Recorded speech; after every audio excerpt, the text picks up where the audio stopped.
Oubliez tout de suite ce que vous pensez savoir des super-héros sous-marins.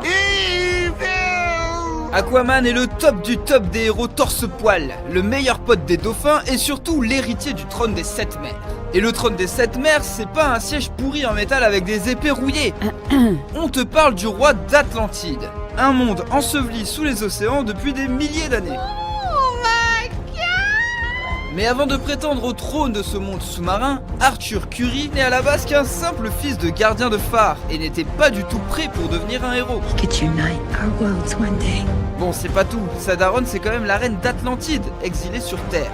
Ce qui a fait qu'il n'a pas eu une enfance comme les autres. On peut dire qu'il était quand même le kid le plus cool de sa petite île. D'ailleurs attention, si votre enfant parle avec les poissons, Tu pousses le bouchon un peu trop loin, Maurice. ce n'est pas qu'il est le fils prodige de Atlantide, c'est juste que votre fils, c'est un gros mytho. Pendant toute son adolescence, Arthur s'entraîne à devenir une bête, à devenir le prochain roi.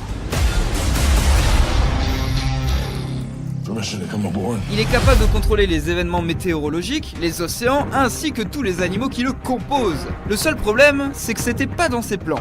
L'ado devenu méchamment beau gosse aime trop la bière pour se contenter que de l'eau. Mais tout ça c'était avant que son demi-frère ne décide d'engloutir notre monde sous l'eau. Et ça Arthur, ça ne lui plaît pas beaucoup. Du coup c'est la bagarre pour voir qui a le plus gros trident. Jason Momoa est la star de ce film et se réapproprie l'Aquaman de DC Comics à la perfection. Et il est plutôt bien accompagné le bougre, puisque Amber Heard l'accompagne en jouant Mera. Mais ce qui impressionne le plus dans Aquaman, c'est le monde sous les mers. L'Atlantide de James Wan nous donne juste envie de nous jeter à l'eau. Et pas que pour les Atlantes.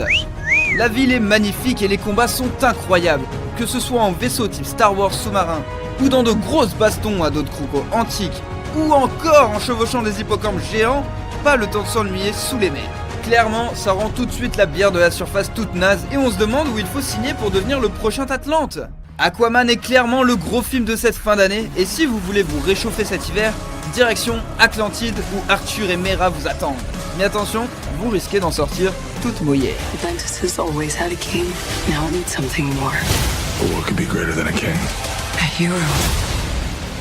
This is gonna be fun.